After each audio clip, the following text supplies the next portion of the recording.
Assalamualaikum warahmatullahi wabarakatuh. Kami mahasiswa dari Universitas Muhammadiyah Profesor Dr. Hamka, Prodi Bimbingan dan Konseling kelompok 10 semester 4. Video ini dibuat untuk menyelesaikan tugas UAS mata kuliah Islam disiplin ilmu dengan dosen pengampu Ibu Isnawati Nurul Aziza M.Hum. Kami dari kelompok 10 yang beranggotakan Anasa Shaningrum dengan NIM 210101554, Anisha Tiara dengan NIM 210101538, dan Anissa Safitri dengan NIM 210101508. Dalam video ini kami melakukan wawancara di dua sekolah, yaitu SMP Yamas Jakarta dan MTS Negeri 33. Dengan tujuan untuk mengetahui perbandingan kurikulum pendidikan Islam di dua sekolah tersebut. Maka dari itu, keep watching. Kami melakukan wawancara pertama di Sekolah SMP Yamas Jakarta yang berada di Jalan Pusdiklat Depnaker, RT 6 RW 5 Makassar, Kecamatan Makassar, Jakarta Timur. Narasumber yang kami wawancarai yaitu Wakil Kurikulum SMP Yamas yang bernama Ibu Sulis dan juga guru agama yaitu Ibu Eva.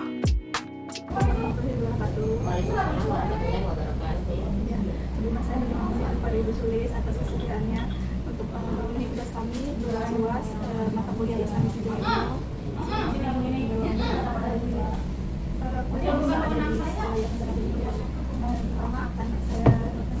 Pertama yaitu bagaimana profil sejarah profil berdirinya sekolah ya, berarti ceritanya ya. Jadi dulu itu sekitar tahun 80-an ada siswa-siswa dari Belitung ya, dari Jambi yang mereka itu berkuliah di sini ya. Nah, terus pada zaman itu tuh belum ada sekolah SD nih di sekitar sini. Makanya karena mereka perhatian ya, belum ada sekolah SD, anak di sini sekolah SD nggak jauh-jauh, maka mereka berinisiatif untuk mendirikan sekolah SD. Makanya mereka mengajukanlah proposal ke Gubernur Jakarta pada waktu itu. Kebetulan gubernurnya pada waktu itu yaitu Bapak Ali Sadikin. Nah, mereka mendapat dana, maka mereka mendirikan SD di sini dengan nama SD Yamas ya. Yamas itu adalah singkatan dari Yayasan Mahasiswa Alas Maras. Maksudnya mahasiswa yang berasal dari desa Alas Maras, itu desa yang berasal dari Bengkulu. Semakin waktu ternyata SD-nya banyak yang bermunculan di sekitar sini, maka semakin sedikit juga SD-nya. Karena semakin sedikit SD-nya, maka dibangunlah SMP, lalu dibangun juga setelah itu SMK. Makanya sekarang adanya SMP dan SMK Yamas. Terus bagaimana visi dan misi sekolah ini? Untuk visinya ya, visi dari Yamas itu adalah unggul dalam ilmu pengetahuan, mandiri, keterampilan, dan juga berakhlak mulia. Itu visinya. Sedangkan untuk misinya adalah yang pertama, kita melaksanakan proses pembelajaran secara efektif. Lalu juga kita menggali, kembangkan bakat dan keterampilan siswa melalui kegiatan-kegiatan ekstrakurikuler. Ya, di sini kan banyak kegiatan ekskulnya. Terus yang ketiga, membudayakan suasana agamis dan kepedulian sosial. Dan yang terakhir adalah melaksanakan tata tertib sekolah dengan sungguh-sungguh.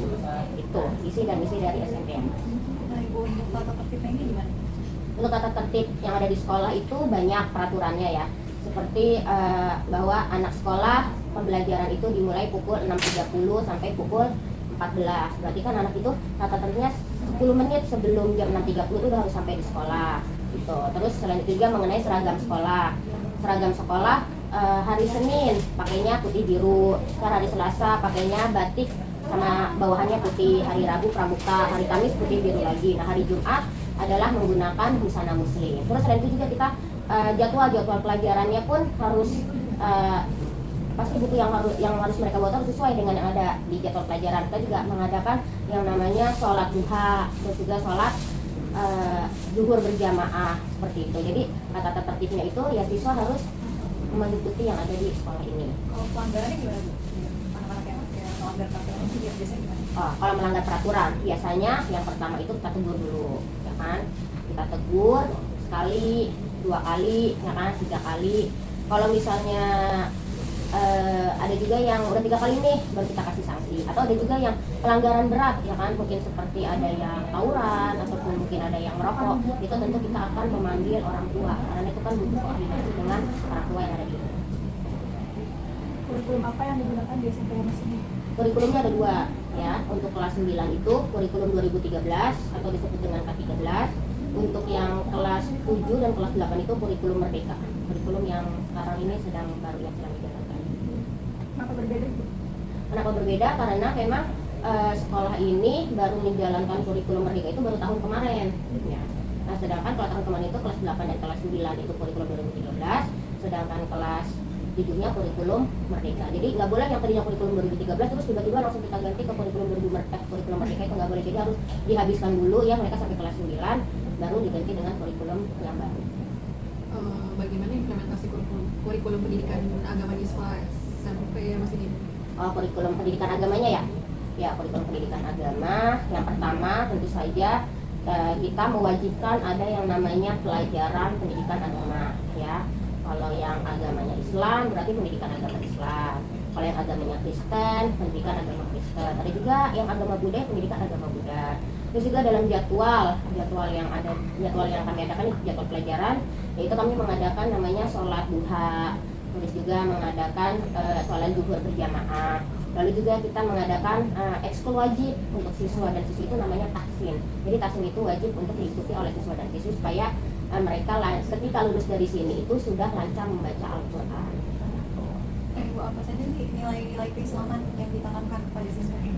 Nilai-nilai keislaman kan banyak ya, seperti kejujuran, terusnya juga menjaga kebersihan kelas, ya kan, menjaga kebersihan karena kebersihan sebagai iman, terus juga keimanan, ketakwaan. Nah itu biasanya untuk kebersihan itu ya kita mengadakan jadwal piket untuk anak-anak, ya kan, atau selain itu juga kita mengadakan namanya Jumat bersih gitu. Dan tentu saja kan anak-anak diwajibkan untuk membuang sampah pada tempatnya. Terus juga untuk ketakwaan ya ini kita mewajibkan anak pokoknya harus ikut sholat berjamaah, harus ikut sholat duha, yang enggak ya nanti ada sanksinya. Apa saja hambatan dalam bagaimana menciptakan lingkungan pembelajaran yang religius? Lingkungan pembelajaran yang religius ya, menciptakan ya dengan kita menanamkan nilai-nilai keislaman pada anak gitu kan. Kita juga suka mengadakan setiap pagi misalnya ya, setiap sebelum bel pertama nih kita di sini sudah menyetel murotal. Nah itu kan dengan mendengarkan murotal kan anak secara nggak langsung mendengarkan bacaan Al-Quran. Mungkin ada yang lagi makan, ada yang lagi sarapan tapi sambil mendengarkan bacaan Al-Quran gitu. Atau setiap hari Jumat, setiap hari Jumat sebulan sekali itu kita juga mengadakan yang namanya mengaji bersama di pagi hari, pembacaan surat Yasin itu pagi hari. Nah itu juga kan dengan begitu kita menanamkan nilai-nilai keislaman kepada anak. Bagaimana pelaksanaan kegiatan di sekolah SMP Mas ini terkait kurikulum pendidikan? Bagaimana pelaksanaan kegiatan-kegiatan yang dibuat sekolah terkait kurikulum? Pelaksanaannya ya alhamdulillah berjalan dengan lancar ya, karena kan kita semua mendukung kegiatan tersebut ya, dari guru, kepala sekolah, juga staf ya, staf kebersihan, staf keamanan itu semua mendukung kegiatan tersebut. Misalnya ada anak yang terlambat, ayo cepat-cepat gitu kan, jangan lama, kan ada yang udah terlambat malah santai-santai di kelas, ada yang sengaja nggak ikut. Nah itu kan ayo kita woro-woro kan dengan kita semua mendukung kegiatan tersebut, alhamdulillah kegiatan keagamaan yang ada di sekolah ini bisa berjalan lancar. Terus apa nih hambatannya? Terus juga bagaimana cara mengatasinya? Nah hambatannya itu biasanya yang munculnya dari anak ya kayak tadi sengaja datangnya telat. Ya tentu saja kalau datangnya telat, sesudah kegiatan kita kasih hukuman, ya kita kasih sanksi supaya nanti berikutnya dia tidak melakukan lagi. Ada juga yang kayak males-malesan ikut, ya kan kita kasih penyemangat, ya kalau misalnya ikut kegiatan ini nanti dapat nilai seperti itu. Ada juga yang ketika kegiatan sedang berlangsung nih bercanda lah, ada yang ngobrol dengan temannya, itu aja sih hambatannya, tapi selebihnya enggak ada.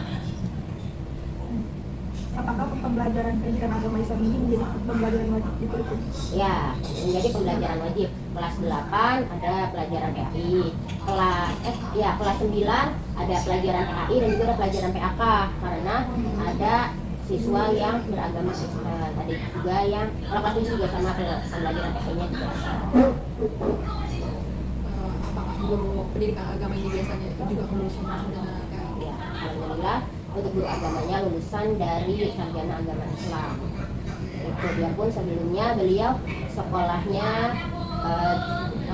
lulusannya teknik ya, tapi beliau ngambil lagi kuliah lagi untuk lulusan agama Islam, dan beliau pun mumpuni untuk menjadi seorang guru PKI. Jadi anak-anak nggak keteteran lah dalam mengajar.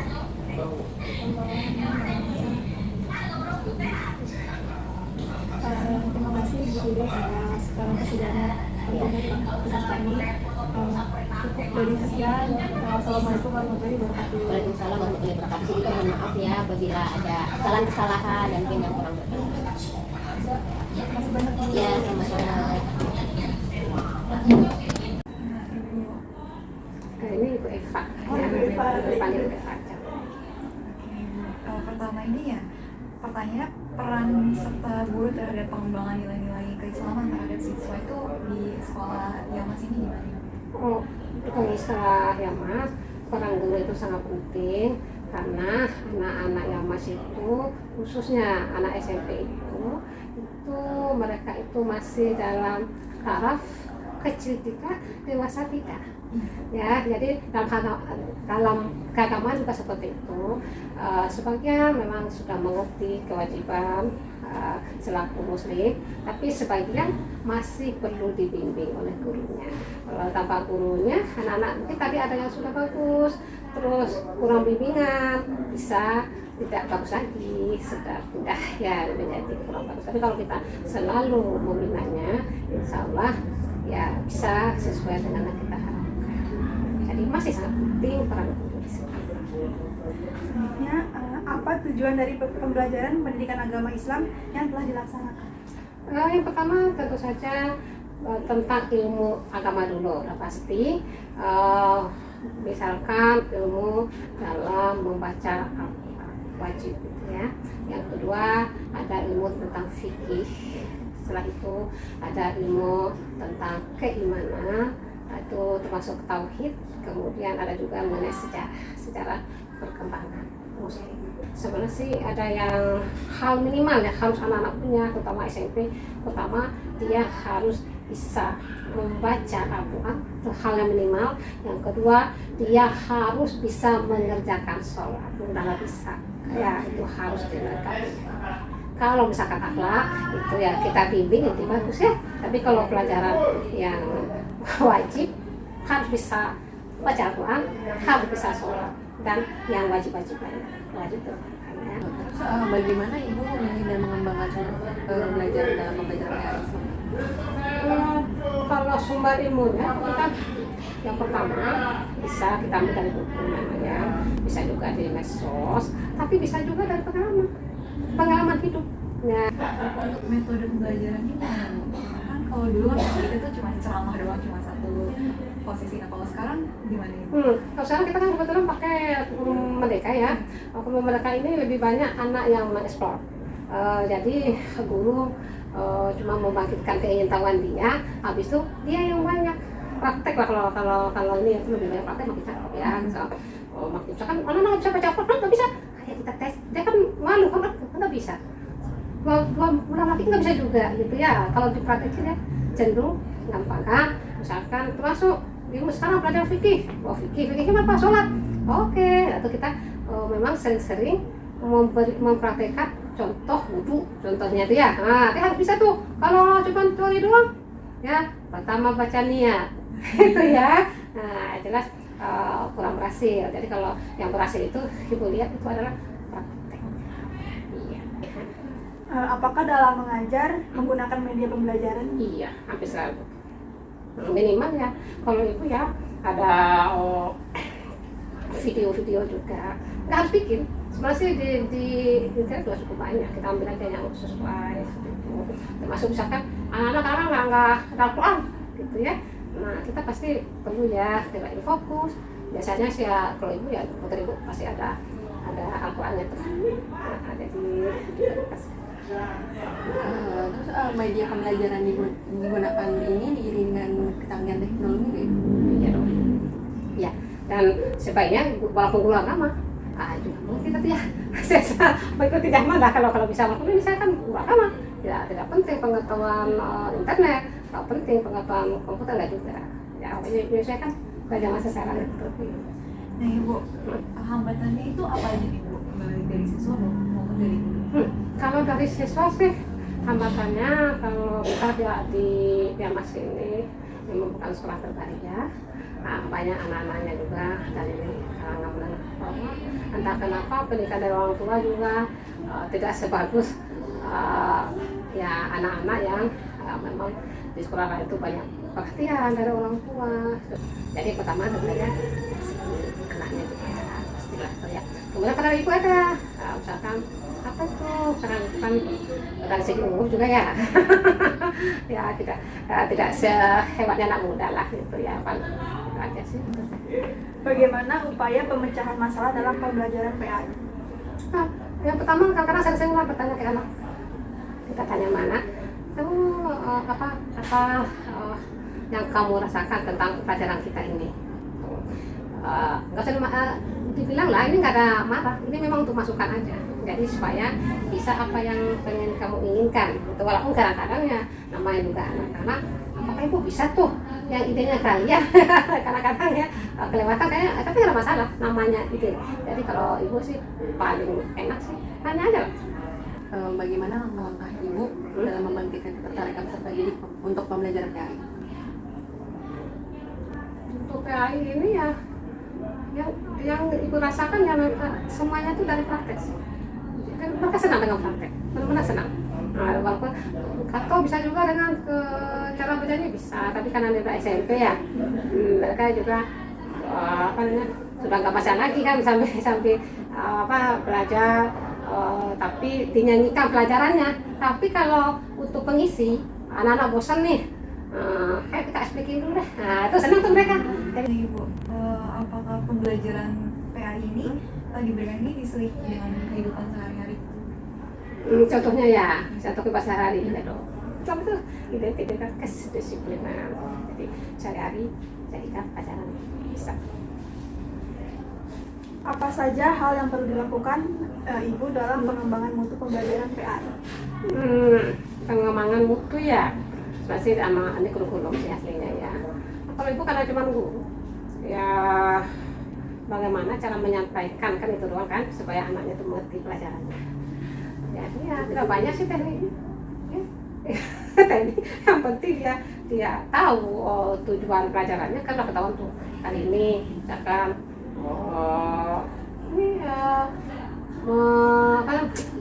mengetahui sejarah tinggal Furasidin. Tujuannya kan itu tuh kompetisinya mengetahui itu tujuannya memahami perkembangan budaya pendidikan di kalau Furasidin, diambil hal-hal yang baiknya untuk jalan kan itu tuh. Apa nih manfaat yang diperoleh dari dalam pembelajaran agama? Banyak dong. Banyak dong. Betul kalau agama kan menyangkut kehidupannya. Jadi ya saya pikir kalau pelajaran agamanya nggak ada, waduh, anaknya bagaimana tuh ya kan? Karena akhlaknya itu terletak salah satunya adalah untuk pelajaran agama. Kalau dia mengerti tujuan hidup orang Islam itu, mestinya hidupnya sih sukses mestinya ya. Jalanin hidup ini dunia dengan bahagialah. Bagaimana cara Ibu menanamkan sikap positif kepada siswa dalam pembelajaran PAI? Ya tentu saja kalau ada yang berprestasi di bidangnya, ya orang kasih reward lah. Bagaimana cara Ibu melakukan inovasi pada pembelajaran PAI? Nggak ada yang banyak sih, paling anak-anak ya karena ini kurikulum merdeka ya. Paling anak-anak bisa mempresentasikan apa yang jadi tujuan pembelajaran pada hari ini atau sesuai dengan jadwalnya. Bagaimana nih langkah-langkah Ibu dalam menggunakan waktu secara efektif? Agak banyak ya. Agama itu dalam seminggu itu 3 jam. Banyak. Tentunya dibagi lah. Ya kan dibagi antara dikasih teori dulu beberapa banyak, setelah itu anak-anaknya sendiri misalkan bisa mencari di internet, di medsos, kemudian disuruh menuangkan, setelah itu disuruh presentasi, setelah itu ditanyakan. Bagaimana pengawasan metode pembelajaran PA yang dilakukan di kelas agar siswa antusias untuk mengikutinya ini? Itu yang paling itu memperbanyak praktek. Anak suka kok ketika presentasi itu pikir apa gitu, gambar apa itu kan untuk presentasi suka tuh. Anak-anak senang langsung mempraktekkan tuh misalnya sih, dan langsung ingat lama itu. Rata-rata senang gitu. Tapi kalau misalkan hafal-hafal memang nggak semua orang suka menghafal ya. Jadi ya Bosan. bosan gitu. Masih lupa lagi. Tadi ya kelas Baik, apakah di sekolah ini terdapat kajian-kajian tersendiri di luar jam pelajaran agama Islam itu, seperti ada sholat duha, terus ada kajian-kajian Al-Quran? ada ya, di selalu ada kita ya ada tiap jam tertentu ya, kadang-kadang kita jamnya sebelum istirahat, kadang-kadang jam 8, kalau sekarang jam 8. Kemudian ada juga kita kan punya konsultasi, kadang-kadang tasi juga diisi dulu tuh dengan materi dulu, habis itu baru lanjutkan dengan tasi. Ada. Mungkin cukup sekian wawancara kami, kurang lebihnya mohon maaf Ibu, terima kasih atas kesediaannya. Kami pamit. Assalamualaikum warahmatullahi wabarakatuh Ibu. Waalaikumsalam. Selanjutnya kami melakukan wawancara kedua di MTS Negeri 33 Jakarta yang berada di Jalan Pertengahan nomor 3A RT 1 RW 3 Cijantung, Kecamatan Pasar Rebo, Jakarta Timur. Narasumber yang kami wawancarai yaitu Wakil Humas yang bernama Ibu Nurul dan juga guru mata pelajaran sejarah kebudayaan Islam yaitu Ibu Reni. Assalamualaikum warahmatullahi wabarakatuh. Waalaikumsalam warahmatullahi wabarakatuh. Sebelumnya izin kami dari UHK program studi Bimbingan dan Konseling ingin wawancara dengan tugas kami, tugas UAS mata kuliah Islam Disiplin ini. Boleh perkenalan Ibu? Saya terima kasih. Selamat datang di MTS Negeri 33 Jakarta. Saya adalah Ibu Nurul Umiati, SPD, jabatan Wakil Bidang Humas. Menurut sebenarnya dengan kami perkenalkan diri. Perkenalkan nama saya Isra Fitri. Ini Anisya Tiara. Tiara. Iya, dan ini Anastasia Nurul. Izin untuk memulai wawancara. Iya, silakan. Yang pertama, bagaimana profil sejarah berdirinya sekolah ini? Profil berdirinya sejarah MTS Negeri 33 Jakarta ini sebelumnya adalah filial atau kelas jauhnya dari MTS 6 Jakarta yang di Condet, Jalan Inerbang. Jadi di sini ada gedung baru. Jadi di sini mulai penerimaan siswa yaitu berdiri tahun 1997 itu tetap berarti masih menjadi KJ ya, namanya kelas jauh atau filialnya dari MTS 6 di Jalan Inerbang itu. Nah, baru ada di sini adalah pinlok ya, pimpinan lokasi pertama yaitu Bapak Haji Basri, yang kedua adalah Bapak Nur Pawaidudin, yang ketiga adalah Bapak Haji Makrus. Jadi dari 97 dan menerima siswa ya, meskipun gedung ini penyerahannya masih MI gitu.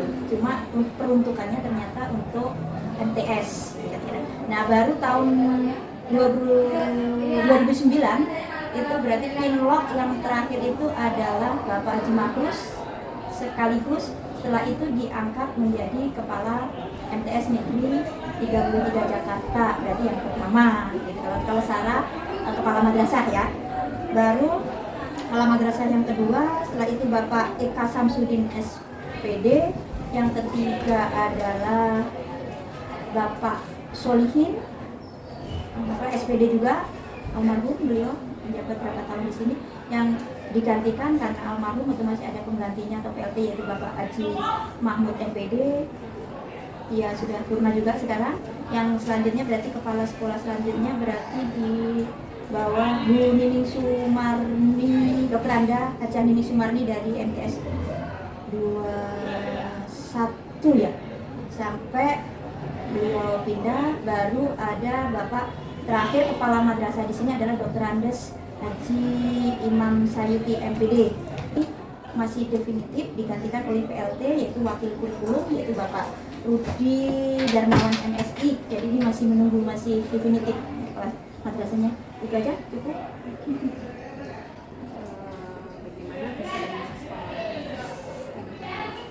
Visi misi sekolah setahu saya itu berlaku untuk bertahun-tahun ya kalau visi. Kalau setahu saya 3 sampai 5 tahun. Visinya adalah berakhlak, menciptakan siswa atau peserta didik ataupun warga madrasah MTS Negeri 13 Jakarta itu yang berakhlak Qur'ani, berdaya juang tinggi, cerdas dan berprestasi. Sedang misinya ada indikator dari visi misi itu, salah satunya mengembangkan potensial spiritual dengan pembiasaan Islami. Nanti mungkin ada pertanyaan selanjutnya. Yang kedua adalah menumbuh kembangkan etika moral, berjiwa sosial dan peduli terhadap lingkungan. Yang ketiga, membiasakan hidup bersih, sehat, teratur, bekerja keras dan kecakapan hidup yang dapat dikembangkan dalam kehidupan masyarakat. Ada beberapa indikator visinya, terwujudnya lulusan yang beriman dan bertakwa, terwujudnya peningkatan implementasi impak dengan sebagai landasan hidup iman dan takwa, tercapainya keunggulan prestasi akademik maupun non akademik dan lain-lain. Jadi nanti saya share ke salah satu yang ada di MTS ini biasanya cara menemukan peraturan untuk siswa. Biasanya kita ada catatan tersendiri ya. Biasanya contoh mungkin keterlambatan atau ada sebuah kasus biasanya akan ditangani dulu terlebih dahulu itu oleh guru wali kelas keseluruhan akan berkolaborasi dengan BK. Biasanya BK yang bertanggung jawab di kelas 9. BK itu ada 3 yang mapel guru BK.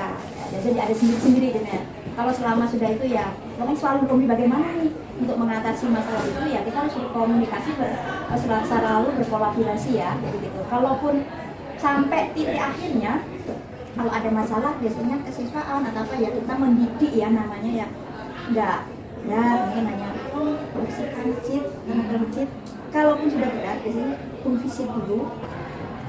Kurikulum apa yang digunakan di sekolah MTS di Kurikulum kebetulan yang kelas 8 sekarang ya tadi ya, kelas 8-9 kurikulumnya masih pakai Kurtilas, kurikulum 13. Yang kelas 7 ini, yang calon siswa ini berarti tahun pelajaran 2023-2024 insya Allah kita sambut memakai UMER.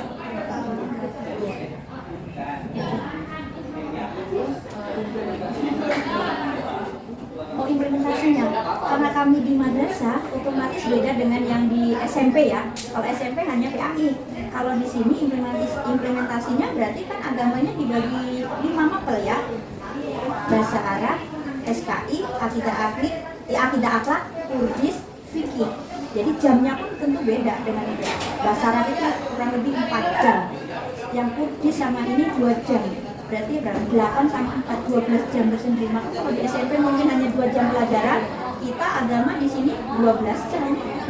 Makanya pulangnya enggak itu di kelas kan, itu yang tercantum di KBM, di luar KBM ada juga gitu kan, kebiasaan.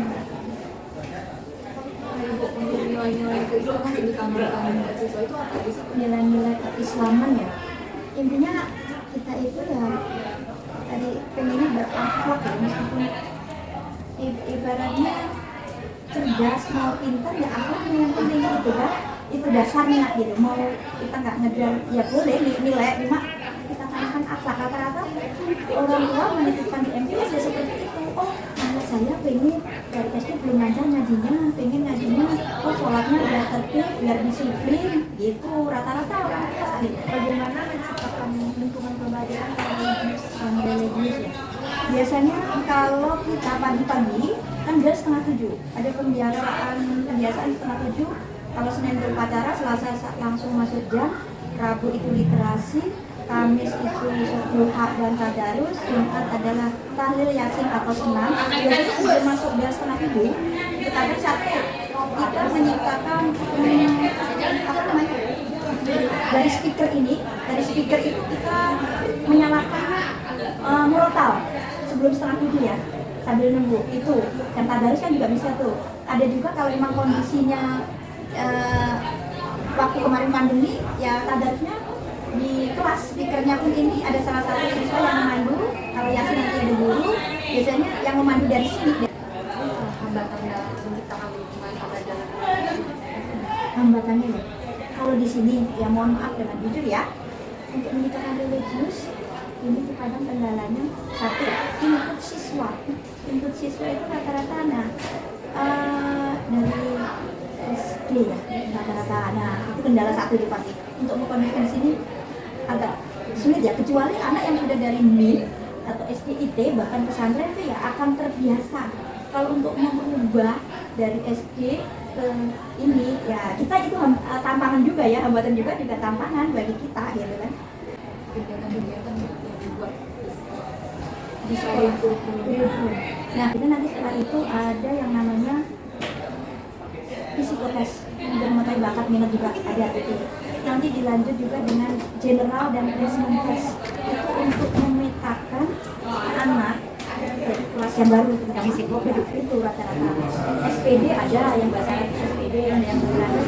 Kalau yang ini sambil agama termasuk ya itu hanya ya kita nggak bisa sesuai karena sudah harus ini ya dengan nanti untuk mengisi sesuai. Yes, siap. Iya. Iya, siap. Ya, memang kalau itu kan ibu bagusnya, tapi kalau dia bisa Sebelumnya, Assalamualaikum warahmatullahi wabarakatuh. Sebelumnya saya berterima kasih kepada Ibu atas kesediaannya bisa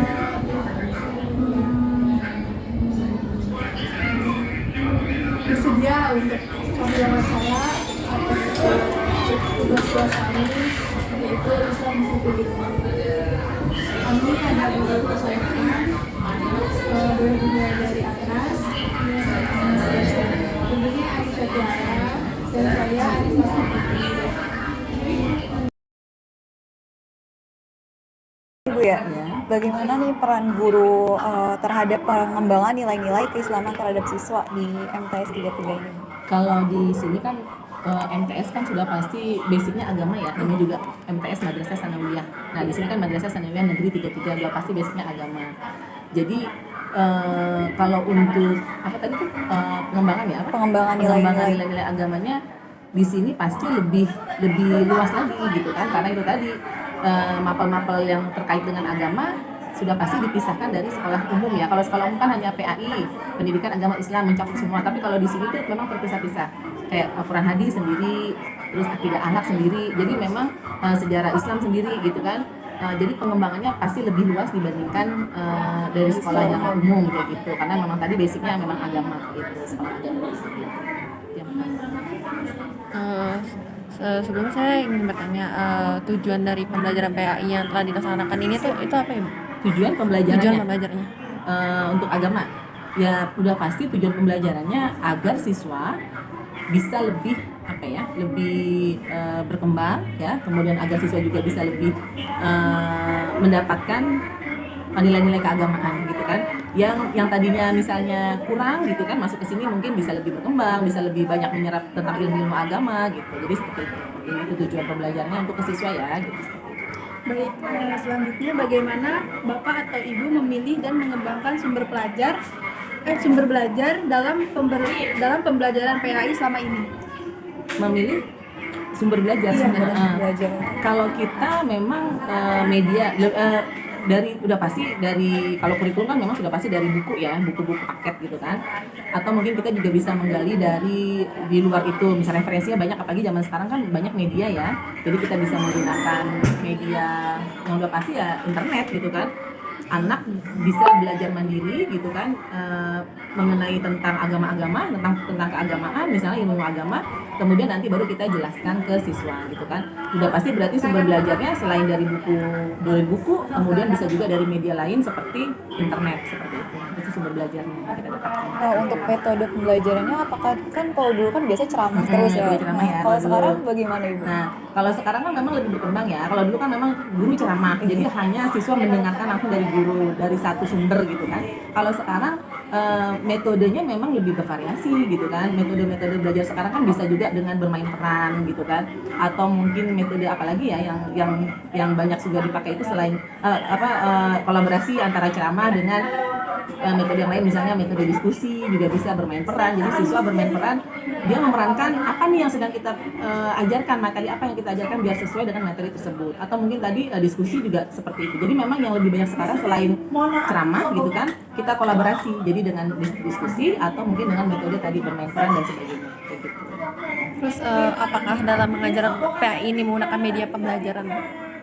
Menggunakan media. Kalau media kita pasti pakai yang sudah pasti sering kita pakai sih media ini Infocus. Nah, betul kayak gitu. Infocus sudah pasti itu. Kita cari-cari dulu informasinya, cari-cari yang sesuai materinya dengan materi ajar kita. Kemudian kita pakai media itu. Yang paling sering ya itu kalau zaman sekarang ya. Kalau sekarang ya pakai Infocus itu.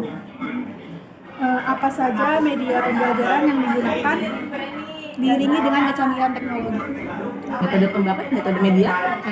Apa saja? Jadi pembelajarannya apakah sudah diiringi dengan kecanggihan teknologi? Jujur aja mungkin belum ya, belum terlalu ini, tapi kita berusaha di sini, guru-guru di sini memang berusaha untuk menggunakan media tersebut. Tapi memang kalau secara paling ada beberapa guru saja yang memang sudah menguasai banget gitu kan, tetapi kita semua belajar, guru di sini juga belajar untuk menggunakan media-media tersebut. Gitu. Nah, Bu, kalau dari hambatan dalam pelaksanaan kegiatan belajar mengajar itu apa aja nih?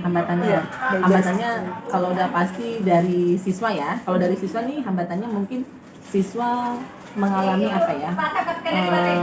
kekurangan gitu ya. Maksudnya kekurangan dalam arti pengetahuannya gitu kan. Jadi anak mungkin ada keterlambatan gitu kan. Kadang kan semua siswa kan tidak sama ya Mbak ya. Jadi ada yang mudah untuk menerima pembelajaran, ada juga yang sulit untuk menerima pembelajaran. Nah, paling yang menjadi hambatan itu tadi ada siswa yang agak susah menerima pembelajaran gitu kan, mungkin keterbatasan ini ya gitu kan, kecerdasannya dan sebagainya. Kalau untuk guru hambatannya ya sudah pasti yang pertama kalau zaman sekarang kan memang teknologi ya. Nah, yang itu jadi guru itu mungkin sekarang masih ada beberapa guru yang tingkat untuk pengetahuan teknologinya masih kurang kayak gitu kan, jadi masih menggunakan metode-metode lama kayak gitu, jadi belum menggunakan media teknologi dengan maksimal seperti itu hambatannya.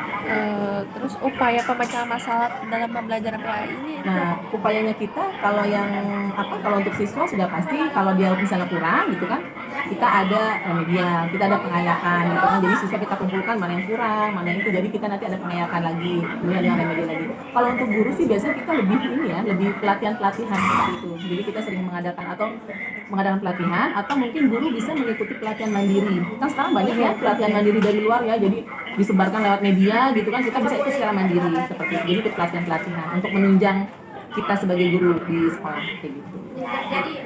Bagaimana langkah-langkah Ibu dalam membangkitkan ketertarikan peserta didik dengan pembelajaran PAI? Begitu. Sudah pasti yang menarik itu sekarang media dengan menggunakan internet. Sudah pasti ya, itu pasti menarik ya. Apalagi zaman sekarang tuh banyak dengan kita bisa buat yang bagus-bagus gitu kan. Tanpa atau apalah, maksudnya banyak lah yang lain. Cuma saya kan mungkin baru taunya sedikit tanpa lah gitu kan. Itu kan menarik gitu kan. Kita buat semenarik mungkin.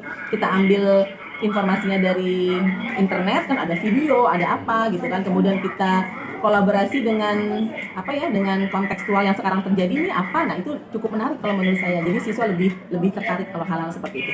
Dibandingkan kalau kita lihat buku paket halaman segini kayak gitu kayaknya kurang ya gitu. Jadi lebih menarik yang seperti itu kita sesuaikan dengan teknologi yang ada sekarang gitu. Nah, Ibu, pembelajaran agama yang diberikan itu diselingi dengan kehidupan sehari-hari nggak sih? Oh iya, pasti. Karena memang di kita ini memang sifatnya itu adalah kontekstual, bukan tekstual. Kontekstual itu dalam artian kehidupan sekarang, yang terjadi sekarang, kita sesuaikan dengan materi kita. Atau mungkin materi kita sesuaikan dengan konteks sekarang gitu. Jadi kita ambil contoh misalnya materinya tentang apa nih?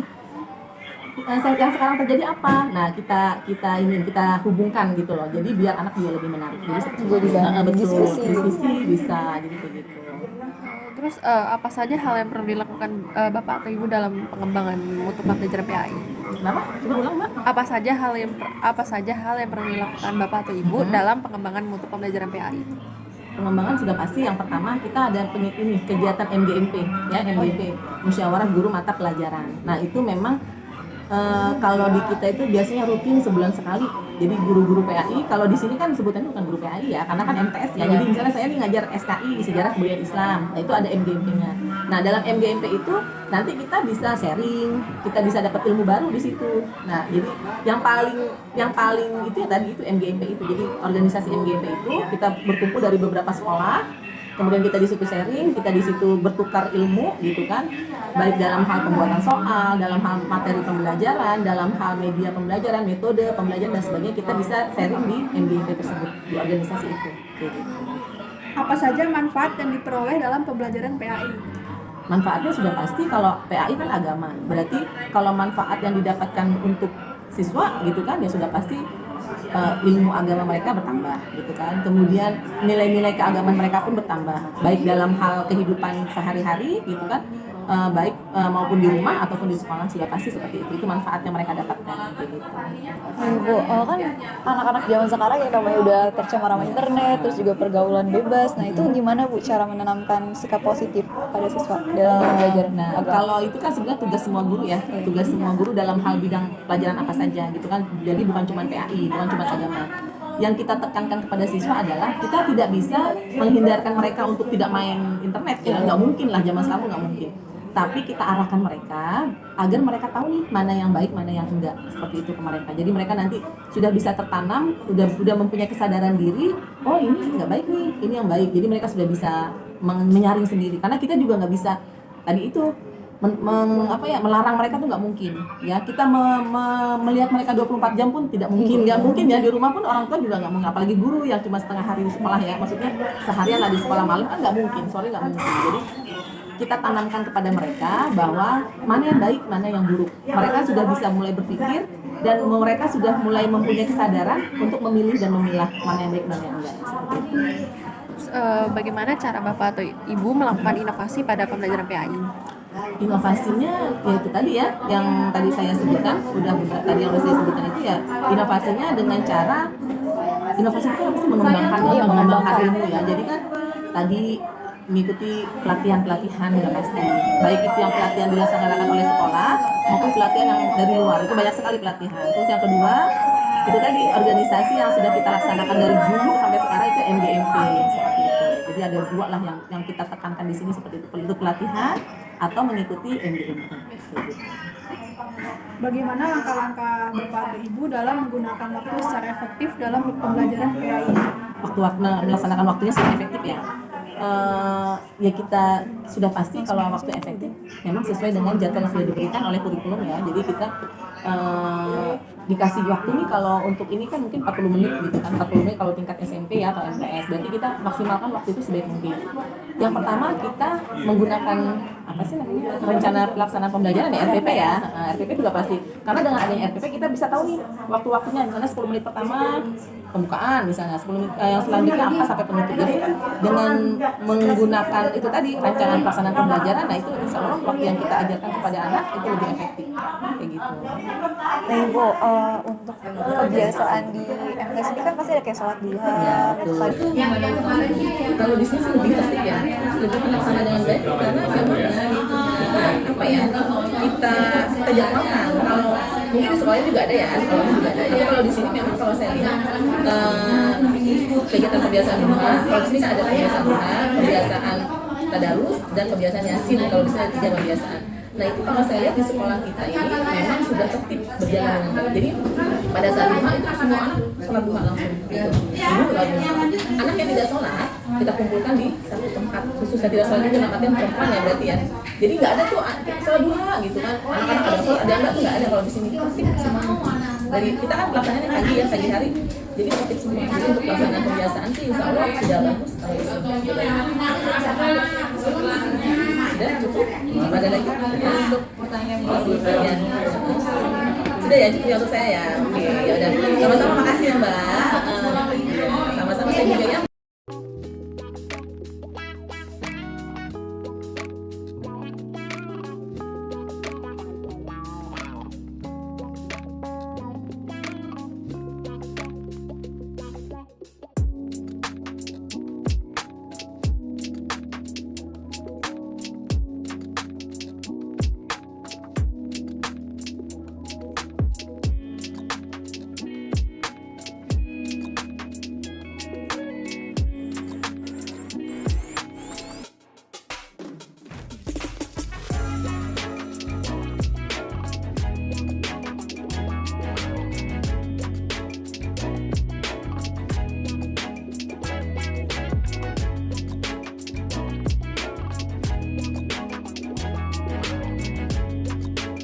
Jadi dapat kita ambil kesimpulan yaitu jika pada MTS 33 Jakarta penerapan kurikulum pada mata pelajaran PAI sangat mengental dan lebih terperinci. Terdapat 5 pelajaran PAI yang sudah terpecah dengan bagian-bagiannya. Semua pengaplikasiannya pun sangat berbasis Islam. Berbeda dengan SMP Yahmas, di mana pada mata pelajaran PAI hanya bagian umum saja. Semua dijadikan satu dan pengaplikasiannya berbasis Islam diperuntukkan kepada beragama Islam dan tidak menyeluruh karena penerima mahasiswa terdapat keyakinan agama non-Islam. Sekian dari kelompok 10, kurang lebihnya mohon maaf. Assalamualaikum warahmatullahi wabarakatuh. Terima kasih.